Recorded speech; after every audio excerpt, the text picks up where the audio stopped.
Today I'm talking to Sandra Rubin, who is an artist with making with beautiful floral arrangements. Hello, Sandra. Hello, Ann. How are you? Very well, thank you. Good. Can you please tell us what do you use to create these flowers and leaves? These particular flowers, these sunflowers, have several different papers in their process. The actual sunflower petals are 180 GSM Italian crepe paper that has been sized with a UV varnish. And then I'm able, it stiffens the paper slightly, but does not alter the color. So I'm able to punch the petals and cut the petals that I need with very little effort and very little jamming of the paper punch. The calyx and the leaves are done with my Japanese cotton crepe paper. The paper is white. It's hand painted first, and then I do the leaf punching, and each leaf and each petal gets a watercolor bath to hide the white edge that shows the thickness of the paper. It's very unsightly when you have this white edge showing. It's distracting and it doesn't look natural.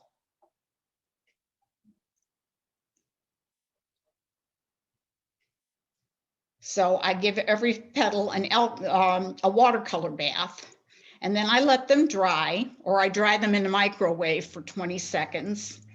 I add wire to it if I need to, depending upon how I'm going to insert them in the arrangement or attach them to a flower. And then I heat set the veins with a pyrography tool, which is a wood burning tool. And I thought to myself one time, if you can burn wood and get different textures and marks from a wood burning tool, paper is often a byproduct of wood. Why not see if it could heat paper and vein my leaves? And I invested in an inexpensive pyrography machine, and by golly, it worked. So I use that to vein as many of my leaves as possible, particularly the large ones. They show up the best in the large leaves. Oops, I'm caught here. I apologize for my hand being in the way.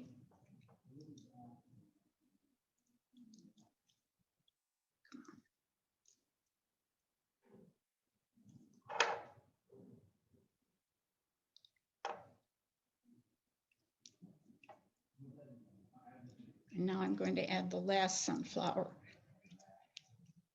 I'm going to bend this a little bit more forward.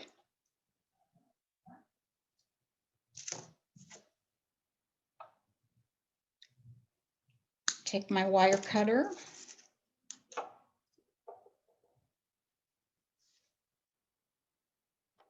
And snip off most of the stem.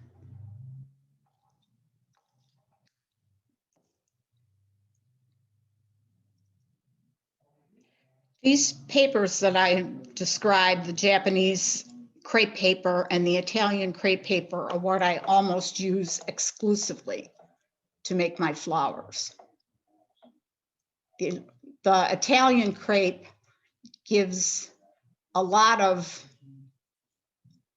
visual interest to the flowers.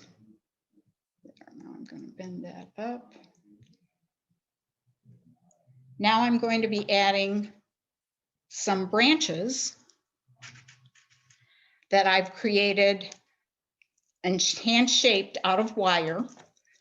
And then I gave them a good coating of Elmer's glue, and I sprinkled on very coarse sand and then painted them. So it gave the pieces a texture. Forgive my shaking hands.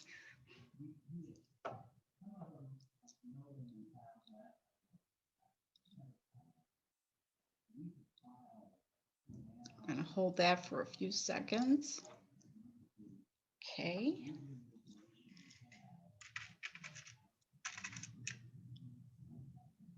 Can you please tell us about this arrangement?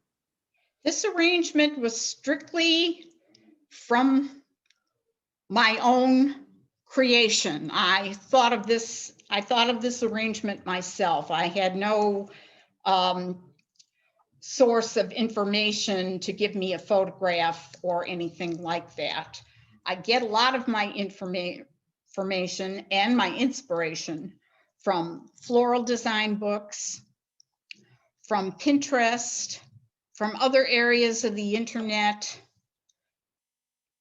from floral magazines,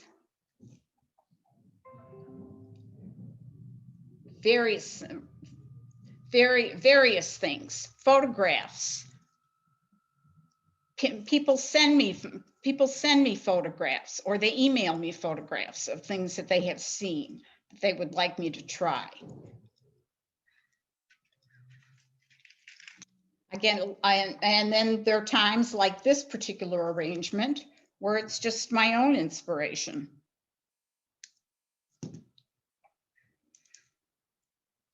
This one came from my own imagination and 40 years of working on miniature floral arrangements.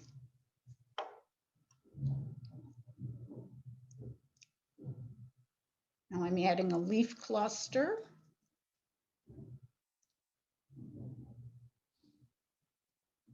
And I'm going to add another.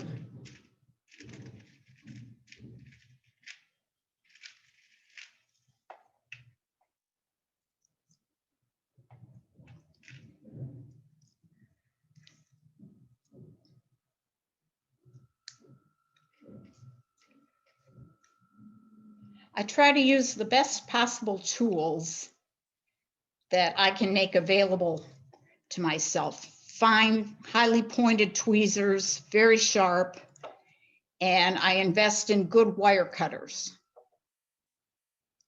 because that helps me to achieve the looks I desire.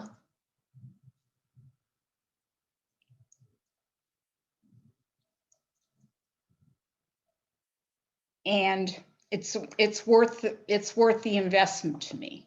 I'm gonna add.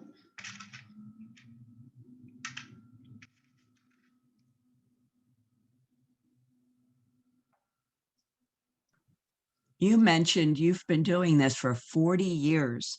Yes. How did you get started with mini flower arrangements? I actually started with miniature flower arrangements by making each petal individually out of silk taffeta and beading wire. I sized the silk taffeta and hand dyed each flower in silk dye. And I found that I enjoyed the miniature flower making much more than the other things I was doing. I was also doing articulated wooden toys, miniature millinery, and some Fimo sculpting.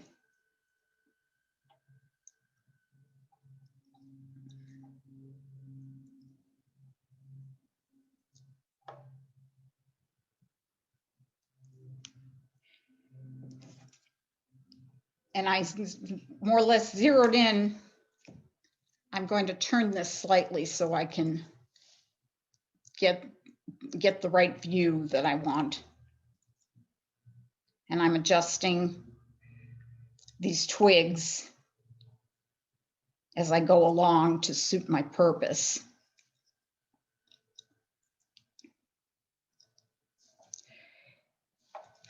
And I got started doing this about 40 years ago. A former secretary of my former husband was very interested in miniatures, and she thought I might enjoy it because she knew me to be somewhat artsy craftsy, let's say.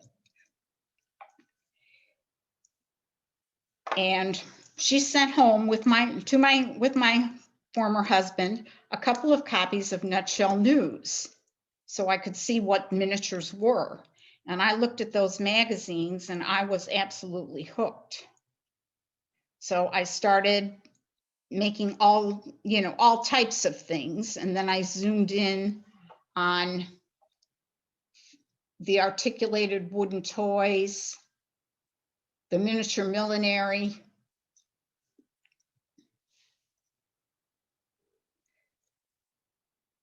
the flower making, and the female sculpting. And I let all those things go by the wayside one by one because I enjoyed the flower making so much. Well, this arrangement is just about complete, except for the back. I'll need to add some more leaves.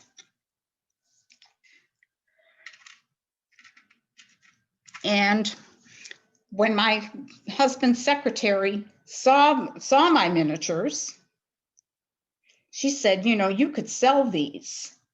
And I thought, oh, how could I ever do this? And she told me about a small local show that was a club-based show. And I applied and got into the show and sold my miniatures. And I had a wonderful response, including Tom Bishop, who was visiting at the show, and he purchased one of my articulated wooden toys and asked me if I would be interested in doing one of his shows. And I said, oh, absolutely, I would. And I got to teach at Castine by being seen at the Guild show. And the lovely lady who saw my work said, oh, the Guild School would love this. And I thought to myself, oh my goodness, this is stepping way above what I do. This is the Guild. This is the big time. So she took pictures and sent my name, and I got an application to apply for the Guild School. And on a whim, I thought they'll never accept me. I applied, and surprisingly, I was accepted. I'm going back to the arrangement for a minute. I have to break up some more of the seal that has formed, covering the clay and the soil, so I can insert these leaves properly. And that was my experience getting into the Guild School. And this will be my 21st year as an instructor.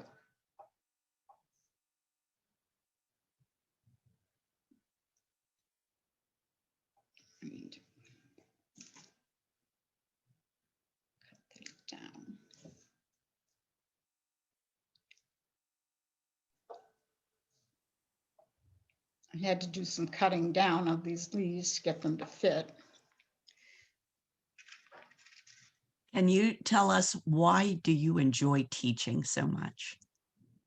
Oh, I just love the expression on people's faces when they have listened to my instructions or seen the demonstration. And as I've said, I see the little light bulb go off above their head. And I think, oh, this is it. Nothing is better than this. And it just gives me untold pleasure to see people catch on and say, oh, now I understand, I can do that. Or, oh, is that how you do it? That's wonderful. And those things mean a great deal to me. And they make me, the students make me very happy with their reception of me. So I try to go out of my way to give the students the best possible information source I can, which is everything I do. I don't hold any special secrets or anything like that. I give them all the information and have them do it just as I would do it. And it's just warms my heart. It's a heartwarming experience to see the enthusiasm and the interest that has been created as a result of my teaching.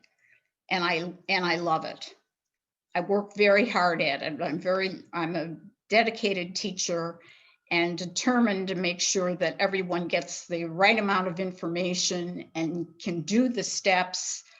I will work with them however long they need to be worked with to get a particular step or do a particular motion or something. And it just warms my heart. And it shows. Do you have any other hobbies? Yes, I do. When I get the opportunity, I have a precious metal clay kiln and I make jewelry. Precious metal clay is pure silver clay and a binder that you can shape and articulate any way you want it, use molds, use texturing, set fireproof stones, etc. And you bake it in a kiln for 20 minutes at 2250 degrees, and the binder burns away and you have pure silver. And I enjoy making jewelry. I haven't done it in a while. The last thing I did was just to prove if I could do it, was I made an arrangement of sterling silver miniature roses. And I did that just to see if I could do it. And every petal was hand forged and hand polished and assembled one at a time. And it turned out quite nice. And it satisfied me that I was able to successfully teach myself something that I thought I could do. That also makes me very happy, is when I try experiments and things work out, and consequently I have a new technique that I can use to create my flowers. And that makes me very happy. I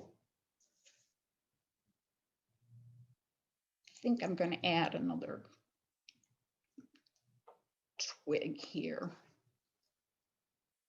just for a little more balance. There. Come on. There you go. Okay, and I will work with this arrangement and adjust it later. I will let it rest and look at it with fresh eyes so that I can make any changes that I need to make, or adjust the branches accordingly, or add more leaf clusters or larger sunflower leaves to the piece. But I will work on that. That will be tomorrow. In this particular arrangement, There are leaf clusters, large sunflower leaves. There are coarse twigs. There's a small piece of bark, a tiny little curl of rope, and sagebrush branches that come out from side to side to give it a width and to help with the weight of the arrangement. The weight of the arrangement is also being helped by the leaf clusters and the low set sunflower. That gives it volume, and it gives enough to have the rest be more airy and delicate.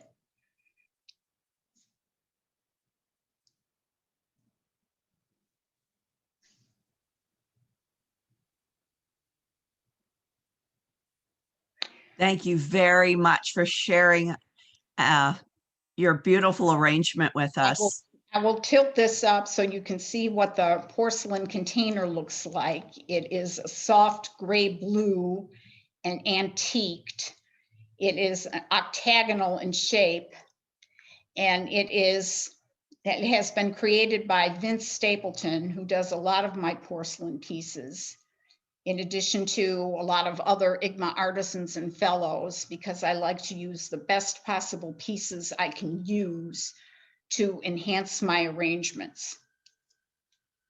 And I see a little boo-boo I made here, so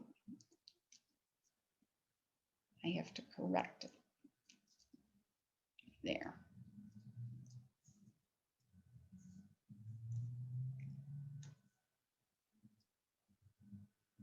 And there's the finished arrangement, until I look at it with fresh eyes. Thank you very much, Sandra, for speaking with us and for letting You're us very watch this welcome. beautiful arrangement. Thank you. You're very welcome.